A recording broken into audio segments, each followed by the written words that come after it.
All right, welcome back, everyone. We're ready for another deep dive, and today we're really going to dig into Juice WRLD. Yeah, you know him. Everybody knows lucid dreams, but there's a lot more to this story, right? Absolutely, way more. And we've got this fascinating biography of Wiklajoni text, which is it's really going to guide us through some of the complexities here. Yeah.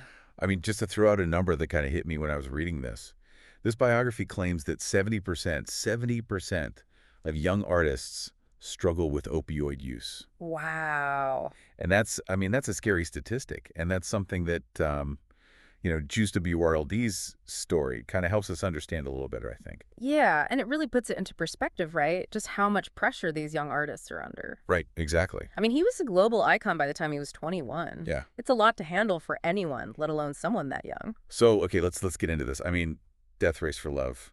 That album, that was huge. Oh, yeah. That was his breakout album, shot him to superstardom. But reading Wiklajoni text, it's like almost like that title was, I don't know, a prophecy or something. Interesting take. Mhm. I think the way I read it, it's more like, he was already wrestling with these things, right? Even before the fame hit.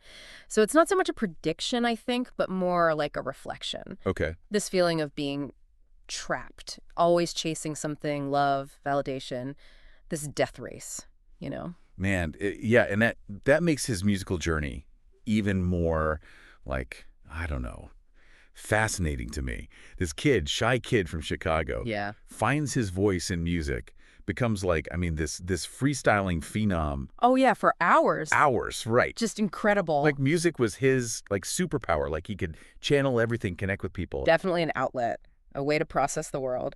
But Wiklajoni text also kind of hints that maybe it was, I don't know, almost like too much reliance. Right. Yeah. Like isolating in a way almost. Could have been His strength, his escape, almost becoming a barrier. the double-edged sort of art, I guess you could say. Yeah, and then we got the dark side, this undercurrent of addiction, trouble with relationships. Yeah. And Wiklajoni text, it doesn't shy away from that at all. It's like woven in. It's part of the fabric. Can't separate it. Yeah. And, substance abuse is sadly kind of a given in the music industry. Right.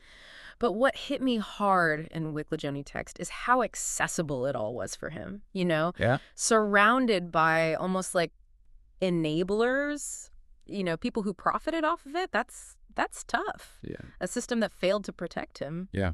And you see it in his lyrics, Yeah. right? Like there's this one line, it's like he's talking about being in a concert, massive crowd, Yeah. and he feels totally alone. It's powerful. Raw, man. Yeah. Just honest. And that's what resonated, right? Yeah. With millions, Yep. especially, I think, people dealing with mental health stuff.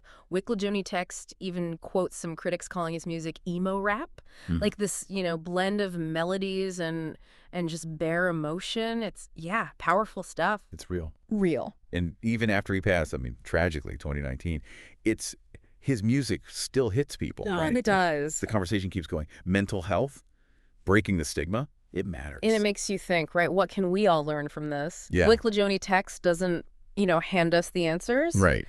But it makes us ask, how can we as listeners, as, society, how can we do better for these artists? That's the question. Yeah. So we've really gone through it, the rise, the genius, the struggle. Man, it's heartbreaking, but there's fighter too, right? Yeah. His music, it reminds us, even in the dark, connection, expressing yourself, that's power. And Wiklajoni text takes it a step further, right? It's like a challenge. How do we make sure artists like Juice WRLD aren't, just a cautionary tale? How do we make them the spark for real change? The music industry, it needs it. Big time. Well, thanks for joining us for this deep dive, everyone. It's heavy stuff, but it's important. We got to keep these conversations going. Absolutely. Think about it, What role do we each play in supporting the artists we love? That's a good question to leave on. Yeah.